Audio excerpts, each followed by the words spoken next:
Good day, everyone, and welcome to the Lumentum Holdings third quarter fiscal year 2025 earnings call. All participants will be in listen mode only. Please also note today's event is being recorded for replay purposes. At this time, I would now like to turn the conference over to Kathy Ta, Vice President of Investor Relations. Ms. Ta, please go ahead.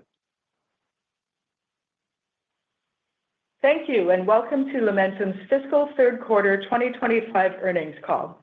This is Kathy Ta, Lumentum's Vice President of Investor Relations. Joining me today are Michael Hurlston, President and Chief Executive Officer, Wajid Ali, Executive Vice President and Chief Financial Officer, and Wupen Yuen, President, Cloud and Networking. Today's call will include forward-looking statements, including statements regarding our strategies, trends, and expectations for our products and technologies, including demand, our customers, our end markets and market opportunities, our expectations and beliefs regarding recent acquisitions, including LITE, macroeconomic trends, including the impact of tariffs and other trade regulations, and our expected financial and operating performance, including our guidance, as well as statements regarding our future revenues, financial model, and margin targets. These statements are subject to risks and uncertainties that could cause actual results to differ materially from our current expectations, particularly the risk factors described in our SEC filings. We encourage you to review our most recent filings with the SEC, particularly the risk factors described in our most recent 10-K and in our 10-Q that will be filed soon. The forward-looking statements provided during this call are based on Lumentum's reasonable beliefs and expectations as of today. Lumentum undertakes no obligation to update these statements except as required by applicable law. Please also note that unless otherwise stated, all financial results and projections discussed in this call are non-GAAP. Non-GAAP financials are not to be considered as a substitute for or superior to financials prepared in accordance with GAAP.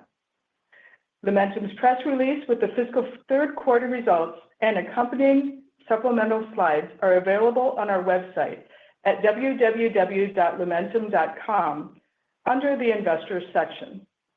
With that, I'll turn the call over to Michael. Thank you, Kathy, and good afternoon, everyone. Before diving into our third quarter results, I want to reflect on my first 90 days as CEO of Lumentum. I joined because of the immense cloud and AI opportunity, and the more I've seen, the more confident I am that we're poised for success.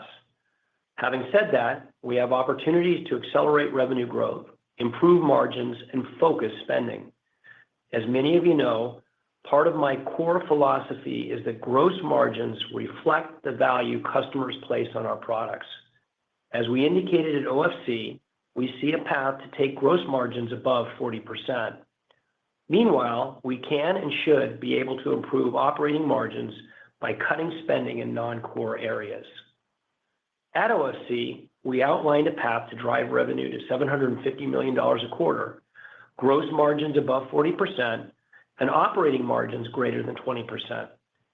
Based on my initial observations and the plan we have in place, these targets are all achievable.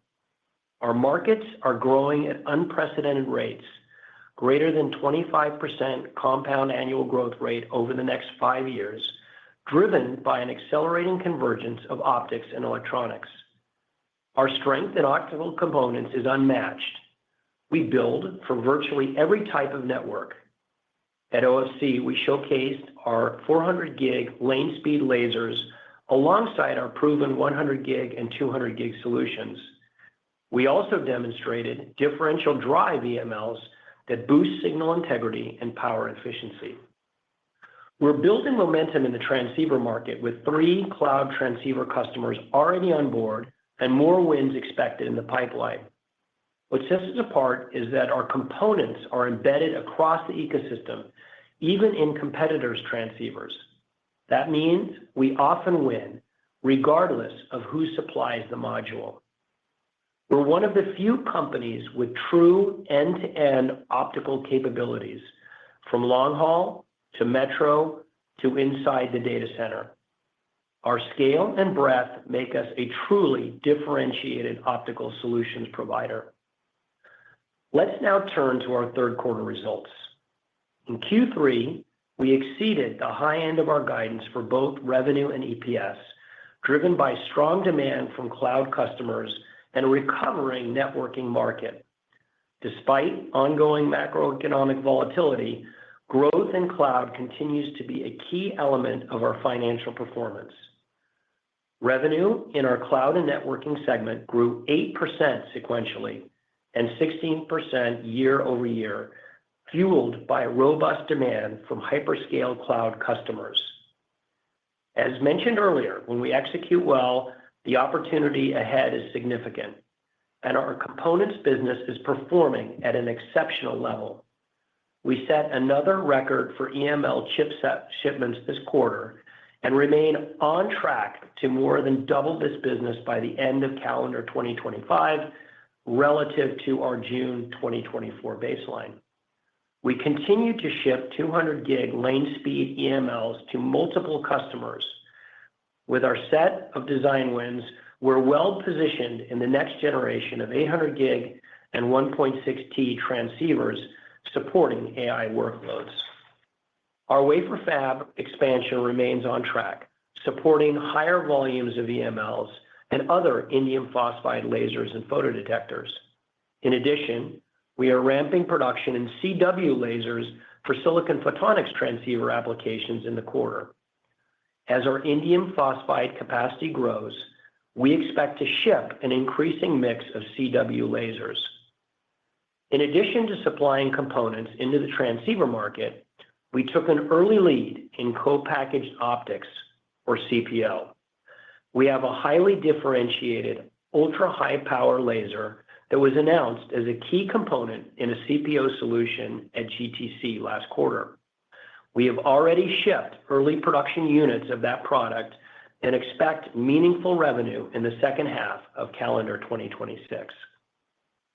At OFC, we introduced the R300, a 300 by 300 port optical circuit switch, or OCS, engineered to significantly improve the scalability, performance, and efficiency of AI clusters in intra-data center networks. The device replaces traditional switches, providing customers significant power benefits by keeping signaling in the optical domain. Our OCS solutions build on decades of engineering expertise and the successful deployment of high-performance MEMS technology in demanding telecom environments. With over 1 trillion mirror operating hours in the field and a robust patent portfolio, our optical switches are designed for high reliability and energy-efficient performance in AI-driven data centers. At present, we have beta samples being qualified by multiple hyperscaler customers and expect to see early production volumes at the end of the calendar year. We're accelerating our optical transceiver production at our Thailand manufacturing campus and remain on track to begin shipments to our second announced hyperscale data center customer in June, as previously communicated. At the same time, we continue to ship to our third announced customer, and we are expanding our product offerings and ramping in shipment volume to our largest cloud hyperscale customer. In Q4, we expect our overall cloud transceiver revenue to grow over 50% sequentially. We're also experiencing growing demand for our DCI and long-haul transmission solutions. We achieved another sequential increase in shipments of narrow line width lasers essential to ZR and ZR+ module deployments and in transponders for cloud customers. This marks the fifth sequential quarter of shipment growth for narrow line width lasers. Even as we ramp additional capacity in Thailand, our shipments will not be able to satisfy demand for the balance of the calendar year. In addition, pump lasers and line subsystems were up sequentially, driven by cloud infrastructure demand.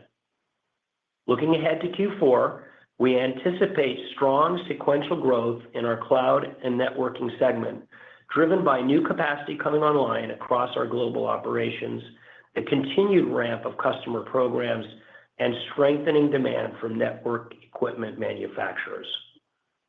Now let me move to our Industrial Tech segment. Industrial Tech segment revenue decreased 5% sequentially, but was up 14% from the same quarter last year. Industrial laser revenue declined sequentially, but the drop was less than anticipated, while 3D sensing revenue followed expected seasonal trends. In Q3, ultra-fast laser shipments held steady at near record levels, driven primarily by growing demand from a leading tool supplier supporting high-volume solar cell manufacturing. We're also actively collaborating with customers on new ultra-fast laser opportunities as the minimal thermal impact of ultra-short pulse technology continues to gain traction in advanced packaging, display technologies, and next-generation semiconductor processes. Consistent with earlier remarks, we have taken actions to rationalize the industrial tech portfolio, closing 2 R&D sites and stopping development activities in 3 exploratory product areas.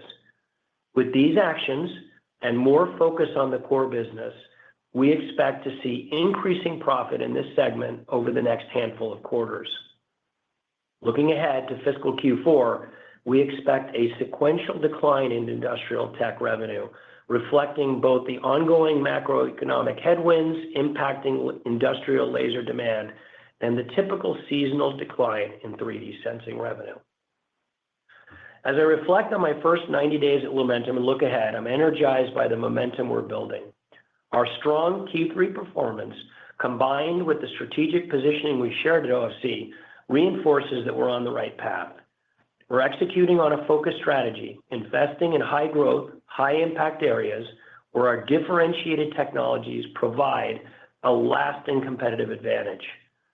From delivering record EML chip shipments to partnering with AI hyperscalers on connectivity innovation, we're demonstrating that our products are essential to powering the future of cloud and AI. While macro uncertainty, tariff dynamics, and export controls present near-term challenges, Lumentum has taken recent actions and deliberate steps over the years to build resilience through a globally diversified manufacturing footprint, a flexible supply chain, and active engagement with customers. We remain focused on what we can control: pricing, disciplined spending, and flawless execution. These fundamentals are positioning us to succeed across a variety of market environments. Finally, strong demand for cloud and AI continues to support our confidence in achieving the medium and long-term financial targets we outlined at OFC. We remain on track to exceed a $500 million quarterly run rate as we exit the calendar year. There's still work ahead, but the opportunity in front of us is substantial.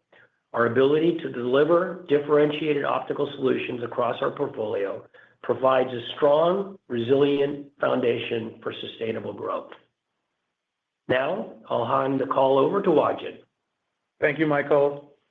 Third quarter revenue of $425.2 million and non-GAAP EPS of 57 cents were both above the high end of our guidance ranges. GAAP gross margin for the third quarter was 28.8%, GAAP operating loss was 8.9%, and GAAP net loss per share was 64 cents.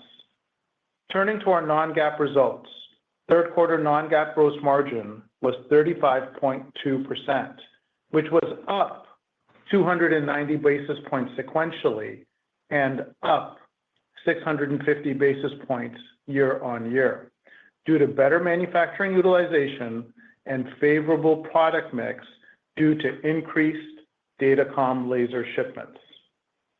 Third quarter non-GAAP operating margin was 10.8%, which was up 290 basis points sequentially and up 1,100 basis points year on year, and driven by improved cloud and networking profitability. Third quarter non-GAAP operating profit was $46.1 million, and adjusted EBITDA was $71 million.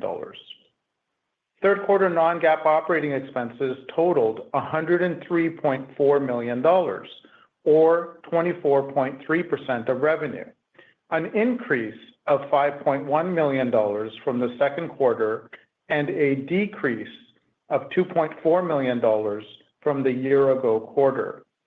This demonstrates our disciplined cost management across the organization, even as we ramp investments in our growing cloud opportunities and absorb the typical payroll fringe reset that takes place each year in our third fiscal quarter. Q3 non-GAAP SG&A expense was $40.1 million. Non-GAAP R&D expense was $63.3 million. Interest and other income was $2.9 million on a non-GAAP basis. Third quarter non-GAAP net income of $40.9 million and non-GAAP diluted net income per share was 57 cents. Our fully diluted share count for the third quarter was 72.2 million shares on a non-GAAP basis. Turning to the balance sheet. During the third quarter, our cash and short-term investments decreased by $30 million to $867 million. Our inventory levels increased sequentially to support the expected growth in our cloud and networking revenue. In Q3, we invested $59.5 million in CapEx, primarily focused on expanding cleanroom capacity at our Thailand manufacturing site and increasing equipment capacity for indium phosphide wafer production to support EML chip manufacturing. Nearly all of our CapEx investment was directed toward our cloud and networking business. Turning to segment details. Third quarter cloud and networking segment revenue at $365.2 million increased 8% sequentially and 16% year-on-year. Cloud and networking segment profit at 20% increased 380 basis points sequentially and increased 540 basis points year-on-year on higher revenue and favorable product mix. Our third quarter industrial tech segment revenue at $60 million was down 5% sequentially and up 14% year-on-year.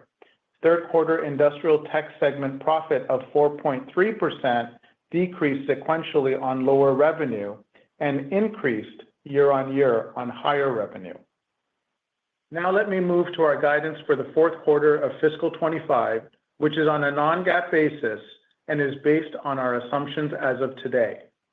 I want to acknowledge that the impact of tariffs on our supply chain, along with broader geopolitical dynamics, remains highly uncertain. The guidance we're providing reflects our best assessment based on the current environment. This outlook includes an estimated 100 basis point reduction in overall company gross margin, primarily driven by higher material costs and tariffs on shipments to U.S. destinations where we serve as the importer of record. For clarity, despite this 100 basis point headwind, we expect a sequential improvement in gross margins from Q3 to Q4.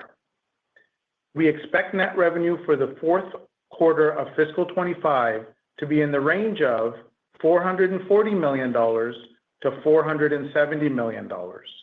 This Q4 revenue forecast includes the following assumptions.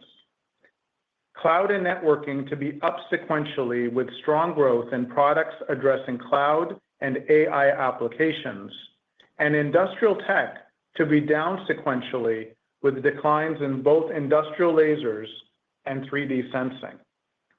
We project fourth quarter non-GAAP operating margin to be in the range of 13% to 14% and diluted net income per share to be in the range of 70 cents to 80 cents per share. Our non-GAAP EPS guidance is based on a non-GAAP annual effective tax rate of 16.5%. These projections also assume an approximate share count of 72.7 million shares. With that, I'll turn the call back to Kathy to start the Q&A session. Kathy? Thank you, Wajid. To allow everyone an opportunity to ask questions, please keep to one question and one follow-up. Jason, let's begin the Q&A session. If you'd like to ask a question, it is star one on your telephone keypad. Our first question is from Samik Chatterjee with JP Morgan. Your line is now open. Hi, good evening. Thanks for the question. This is Joe Cardoso on for Sonic.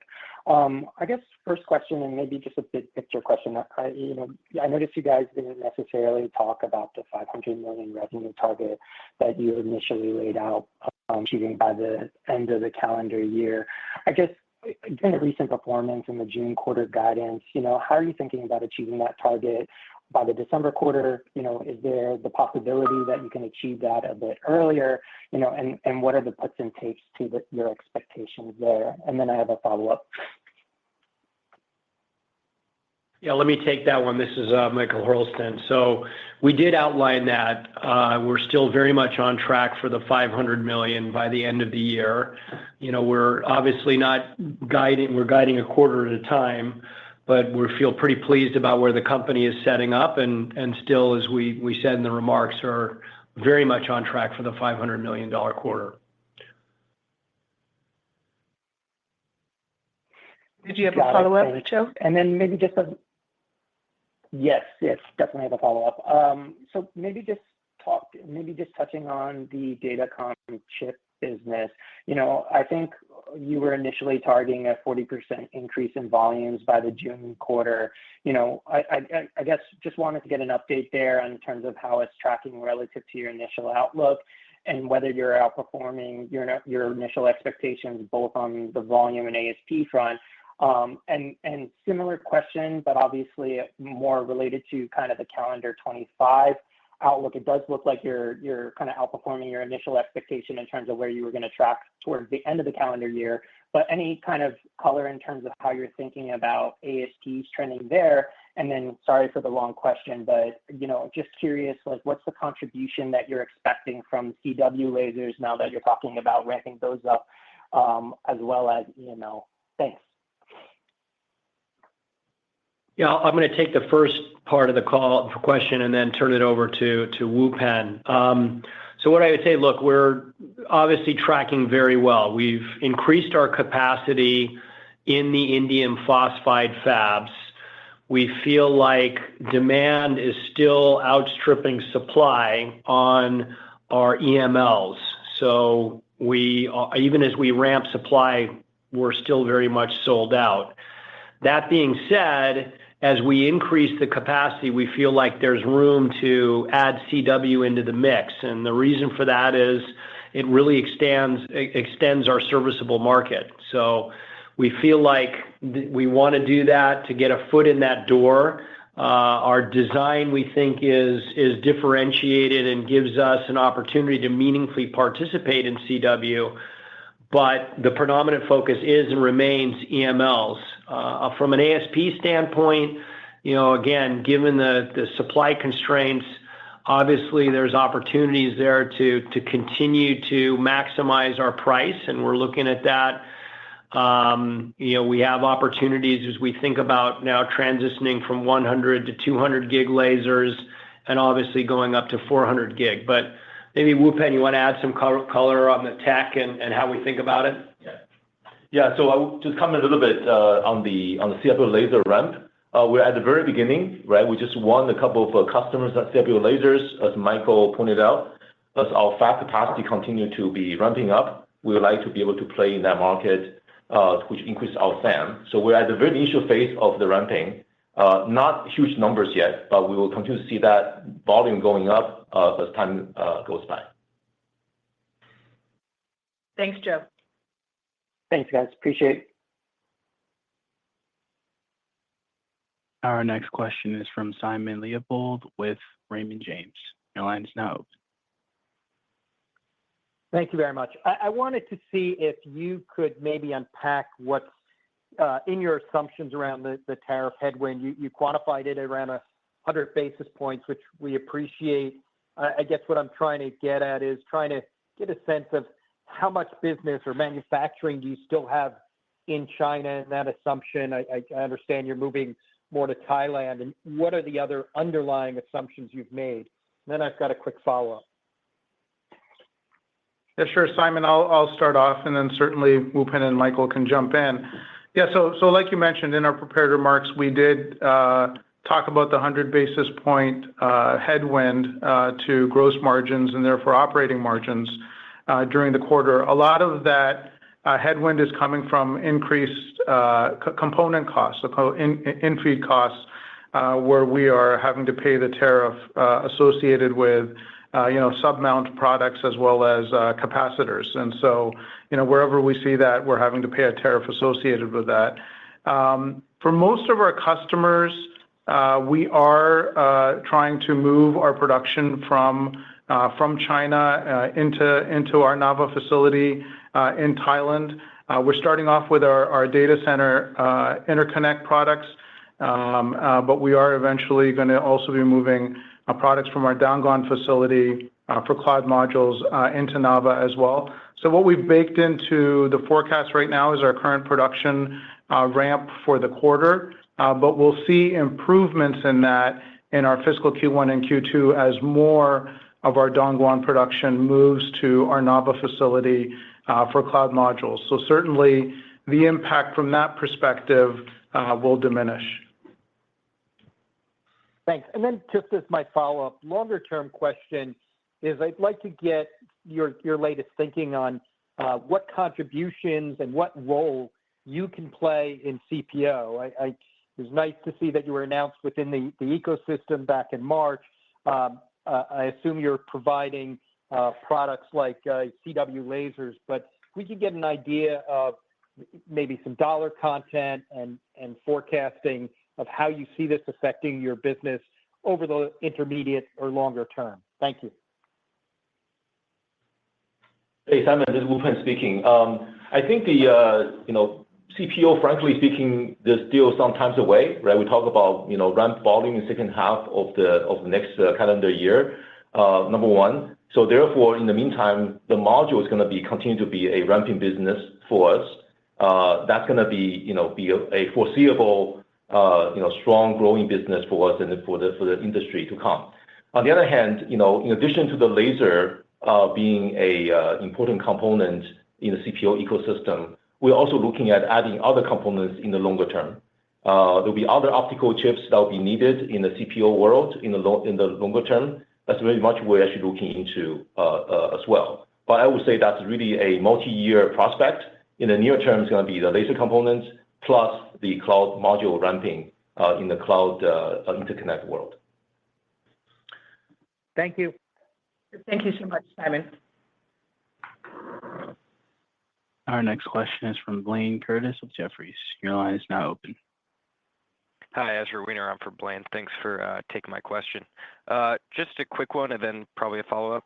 Just look at the transceiver business, 50% plus growth for next quarter is great and clearly a lot of traction. Can you talk about what you're seeing there from an EML versus CW laser perspective and the plan for insourcing versus externally sourcing there? Yeah, near term, all of our products are using CW lasers. So we're using silicon photonics approach for all of that, including all the revenue growth that you just cited. And all of it actually is externally sourced. So we have not yet incorporated our own lasers in our transceivers, but we would expect to do that sometime early in the calendar year next year. That's kind of the plan. We obviously have a number of big ramps in front of us with multiple customers that we talked about, but our next phase of growth will incorporate our internal lasers. Wupen, anything to add?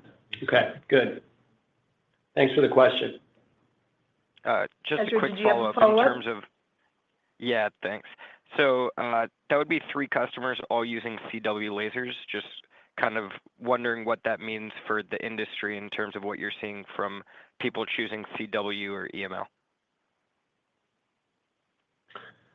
Yeah, I mean, obviously, as we talked about a second ago, our EML are very much sold out. In fact, it really is a chase for us to keep up with the demand. We are basically choosing to allocate our supply toward EML, one, because of differentiation, two, because of pricing. So we've really focused our capacity as much as we possibly can on the EML product. As we said, we're really increasing the capacity quarter on quarter, year on year. And as we sort of hit a space where we think we have a bit of room, we think there's an opportunity now to reallocate just a bit towards CW so we can start participating in that market first externally, right? We'll source those to third-party transceiver customers.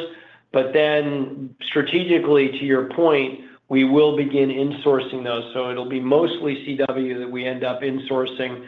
And that's why strategically it is important for us to develop that muscle. Awesome. Thanks, Very Ezra. helpful. Thank you. Our next question is from Meta Marshall with Morgan Stanley. Your line is now open. Great, thanks. Would you maybe just some clarity on the margin improvement that you saw on the cloud and networking business?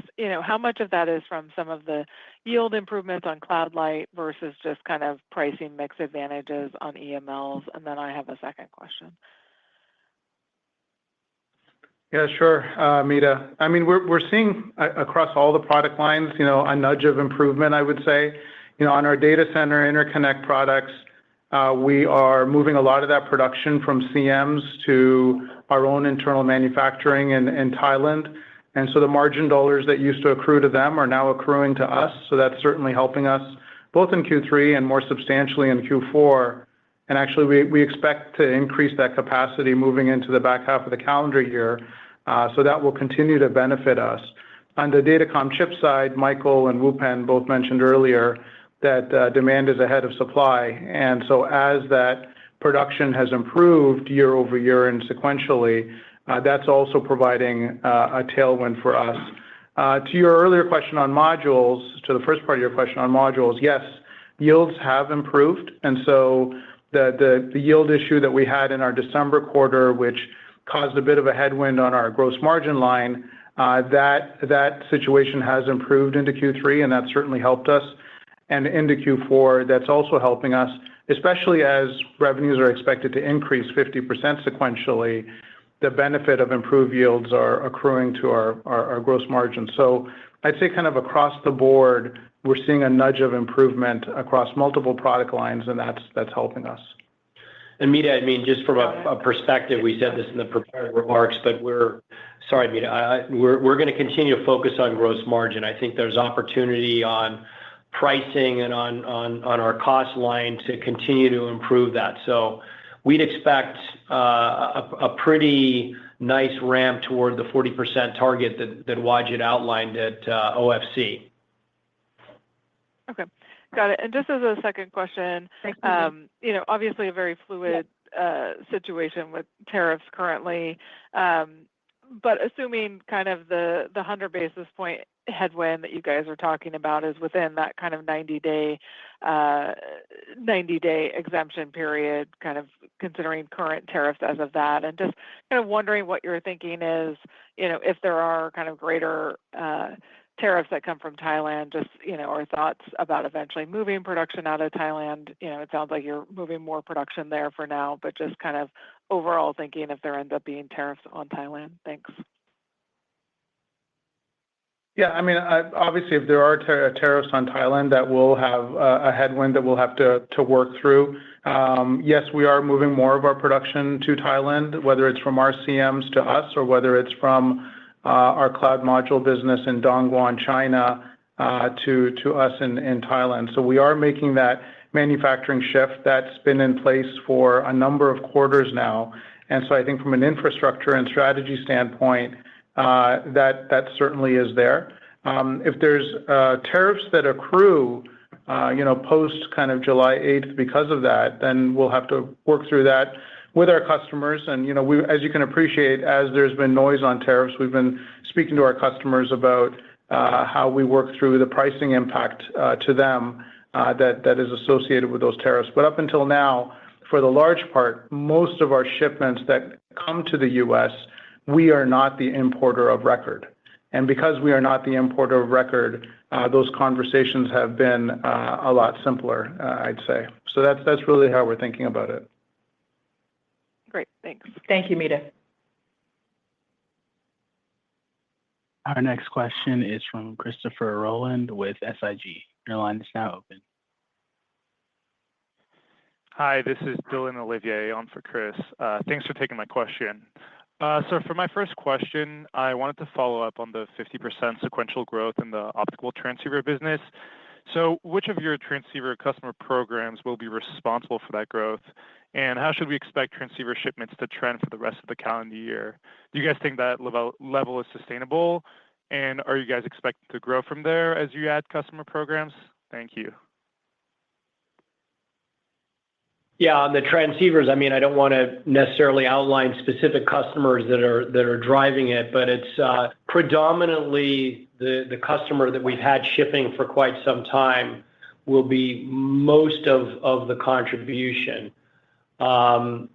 We would expect this business to continue to grow. I think we're really well positioned. Obviously, generally speaking, our share is relatively modest. We think that we've put some of the issues behind us relative to some issues transferring products into manufacturing and getting those into production. And we would expect from here to continue to grow. Will we grow at this growth rate? Hard to say, but certainly we would expect to continue to grow this business, and it'll be a major growth driver for us in 2026. Wupen, any comments from you? Yeah, and also, as Michael said, as the more programs started ramping, we will see this to be more broader based than this one major customer ramp. Other programs will be gradually be brought into the ramping phase as well. So we're going to see that going forward. Did you have any follow-ups? Got it. That's great. Yes. So for my follow-up, I wanted to ask about 200 gig EMLs. So it sounds like you're getting solid traction there already. When should we expect that to ramp? And do you expect it to quickly cannibalize 100 gig EMLs or just to layer on top initially? Yeah, this is Wupen speaking. I think the timing-wise is going to be toward the end of this calendar year. That's when 200 EML will start to ramp. And we don't see this being a cannibalization of 100G EMLs because there's still a very large growing demand for 100G EML for 800G modules. 1.6T modules or solutions will be on top of the 100G demand for quite a while to come. So this should be additional opportunities than a cannibalization opportunity. Thank you. Great. Thank you. Our next question is from Ryan Koontz with Needham & Co. Your line is now open. Thanks for the question. Maybe stepping back a little bit on the datacom transceiver market here relative to the strong Chinese players. What are you hearing from your customers, your major cloud-oriented customers, about their interest in moving away from Chinese suppliers and interest in bringing those products in-house? Thanks.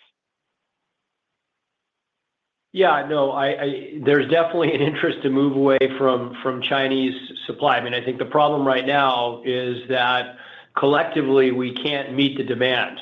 So they are going to continue, I think, to buy from Chinese suppliers until U.S. suppliers can ramp to a level to meet what looks like a relatively insatiable demand. Generally speaking, there is some design insourcing going on. Some of the customers are doing their own designs, but the outsourcing is by far the dominant pole, working with third-party transceiver manufacturers. And, we obviously are a small player at the moment. We expect, given the number of designs that we have in flight, we expect to be a more meaningful participant in the market starting next quarter, but then really growing into the quarters beyond that. That's great. Thank you Ryan, for did you that. have a follow-up? And then maybe I do, yeah. Thanks. On the telecom side of the business, what kind of mix shifts are you seeing there? Obviously, DCI is driving the boat there in terms of growth. As you think about that mix shift, is it kind of in line with your expectations? How should investors think about the shift toward DCI and how it affects your business, whether it's measured on gross profit or revenue per unit, these sorts of things, wallet share. But if you can just step back and explain how investors should think about these shifts in telecom, be helpful. Thank you. Yeah, I mean, I think that the traditional telecom business targeted to operators and target to MSOs is still obviously meaningful, but the long pole now is the hyperscalers. So DCI, very important. Even these guys are now participating in our long haul business. So we talked in the call in the prepared remarks about pump lasers. We've seen really an increase in that business. A lot of the backbone now is being supplied by the hyperscalers, and we're participating in that with our traditional telecom products, but now more targeted toward the hyperscalers. So that's been a surprising growth driver. I think, quite frankly, we haven't seen this business perform at these levels in quite some time. So it's really a nice surprise.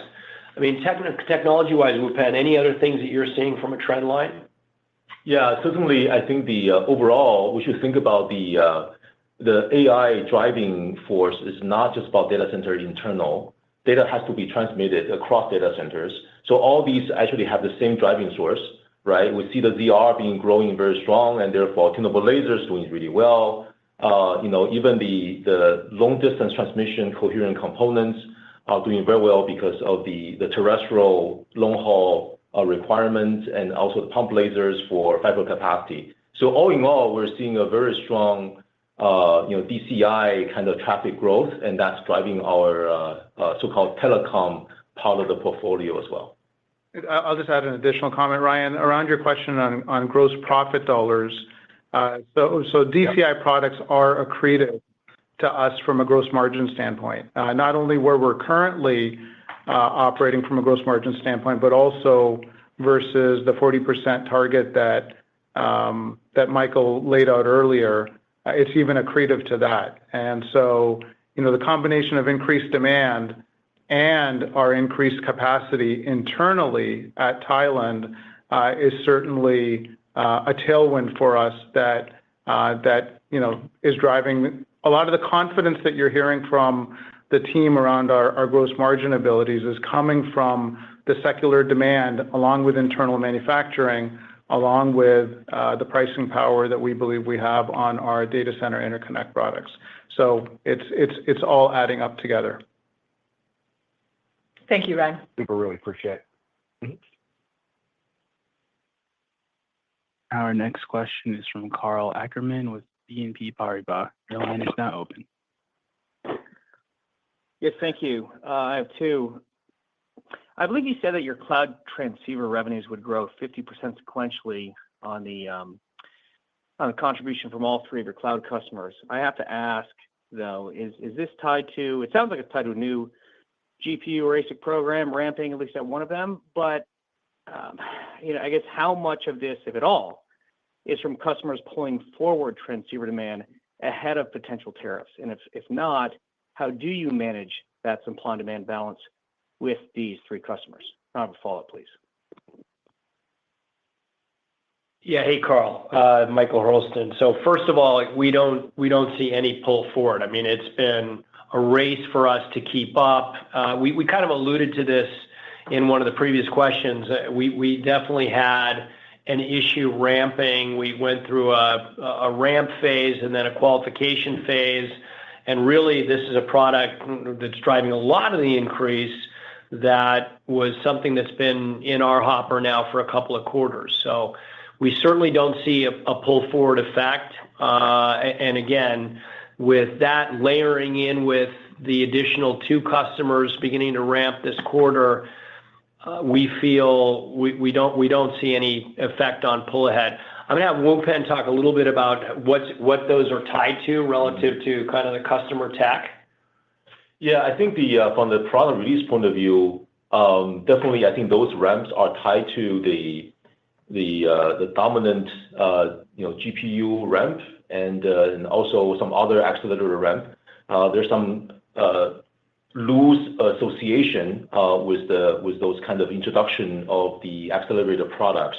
But also though that I think the demand is pretty broad-based. It's not specifically only to those 2 or 3 accelerators that are being introduced now into the market.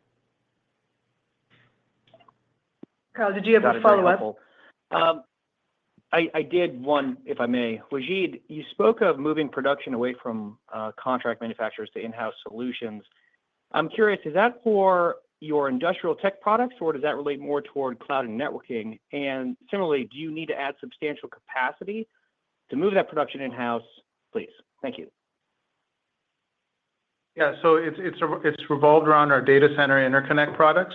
And so those CapEx decisions were made 6 to 9 months ago.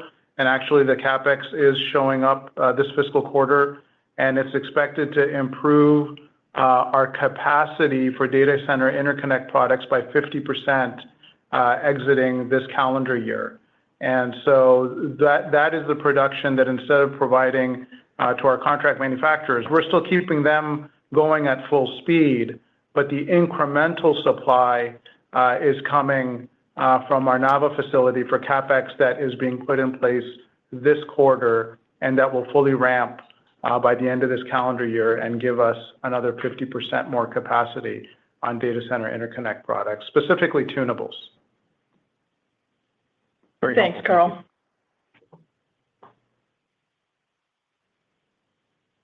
Our next question is from Mike Genovese with Rosenblatt Securities.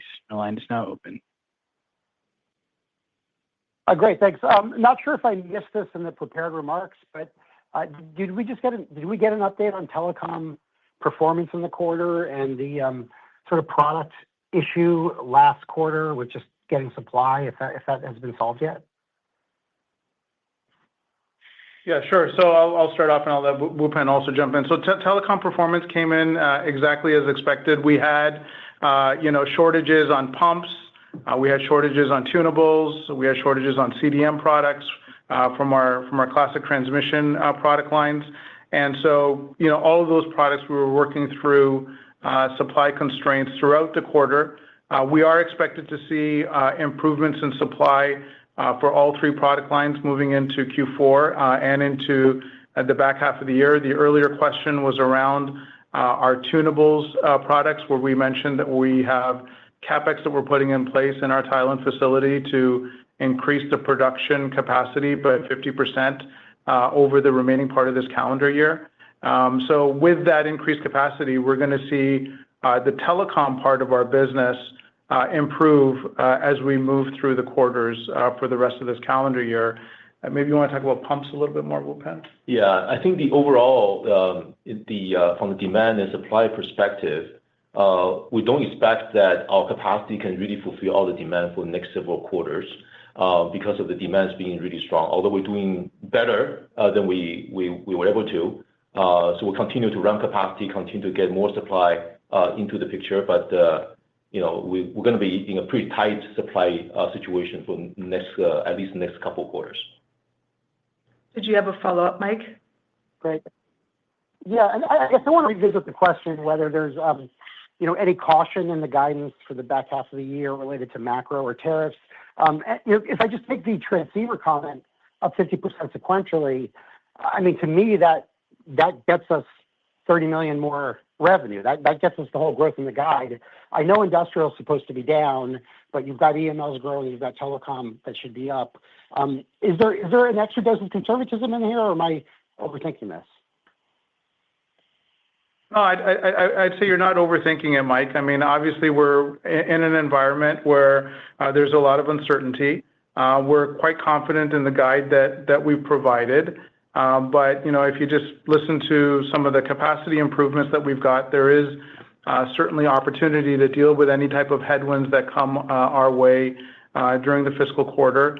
As far as the back half of the calendar year looks, across all of our product lines, we continue to see an uptick in demand, whether that's datacom chips, whether that's data center interconnect products, or whether that's modules. Even our industrial lasers product line that is expected to come down in fiscal Q4 has new ultra-fast products that are ramping in the back half of the calendar year. Demand for those products is quite strong, but offsetting that, we're seeing some headwinds from customers that take kilowatt products. But overall, the trend is up and our supply plan is up. So we should see improvements from here to the $500 million target that Michael spoke about. But again, I think the macro uncertainty, none of us have a great crystal ball on that. Thanks so much. Thanks, Mike. Our next question is from David Vaught with UBS. Your line is now open.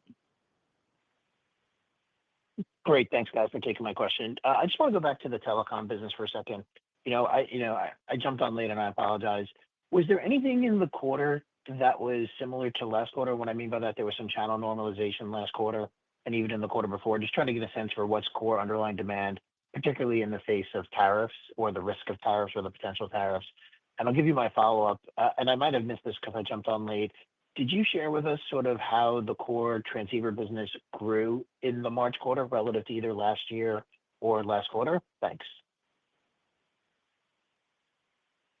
Yeah, maybe. I mean, look, on the telecom business, obviously, we feel pretty good. I mean, I think there's a lot of opportunities for us to continue to grow. Wupen talked about the narrow line with lasers. We actually said that in the prepared remarks. So we think that business continues to grow through the balance of the calendar year and into next year. And it's not just that. I think we talked about pump lasers. That really has been a strong product area for us. So across the board on telecom, which, as Wajid said correctly, is a gross margin enhancer. It's accretive on the gross margin line. We would expect to see that to continue to creep up. A large portion of growth will be cloud modules. And so as you think about us across the next couple of quarters, in order to keep the gross margins up, we are going to need to see improvements in telecom because we think that that's an area for us that has accretive gross margins. On the datacom transceivers, the second part of your question, essentially that was flat on quarter. We didn't see a lot of growth. I think the growth for us, we talked about it, I think, in previous discussions that we'd hit a bit of an air pocket relative to execution on ramping some of our datacom transceivers. We're past that at this point.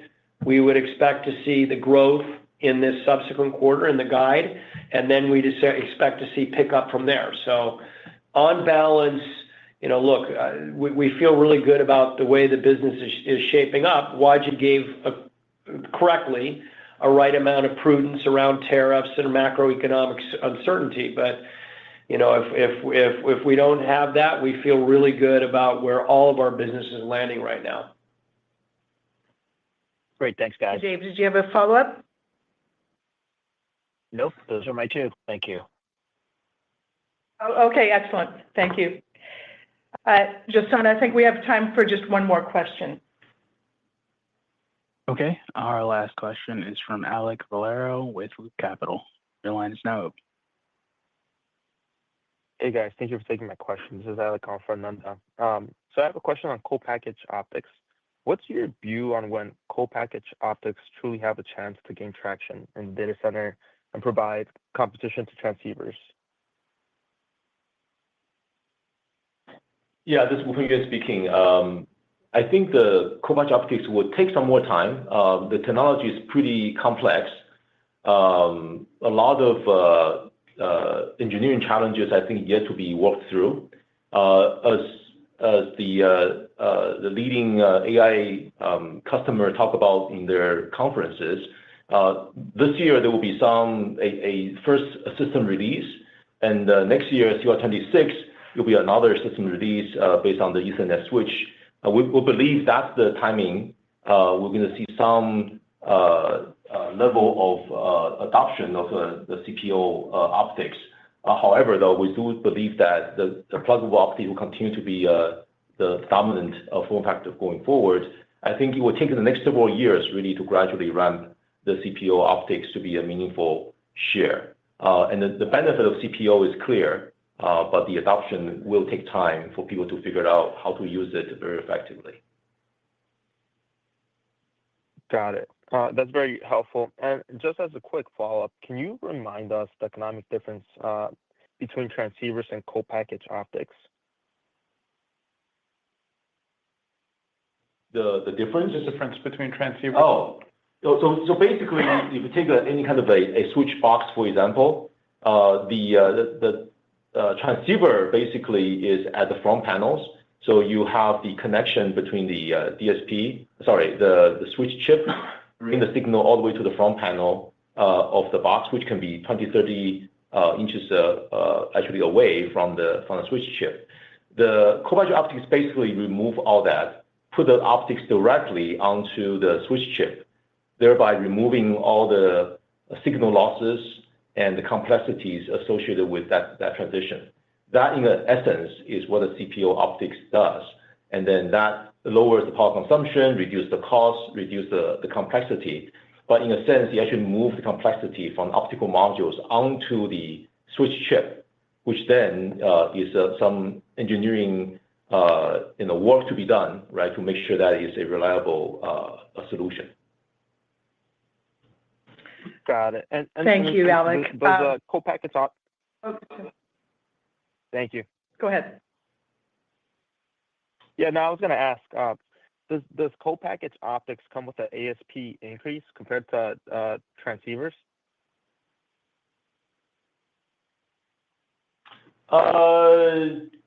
Well, it's a different pricing model. Today the consumption model is the switch chip is purchased separately, and the box is made by somebody else, and the modules are purchased, through third-party manufacturers such as us. And it's a very different consumption model than the CPO optics, which basically means that the switch vendor will control the entire ASIC plus the optics. So it's very hard to say how they're going to price it, and therefore how to say that which one's going to be cheaper. Really depends on the competition and benefit and so on and so forth. Very, very hard to give an estimation at this point. Thanks, Alec. Got it. Thank you again. Thank you, everyone, for your questions. That's all the time we have for questions. We look forward to connecting with all of you at upcoming investor conferences and meetings this quarter. And with that, I'd like to thank you for joining us today. That concludes the conference call. Thank you for your participation. Enjoy the rest of your day.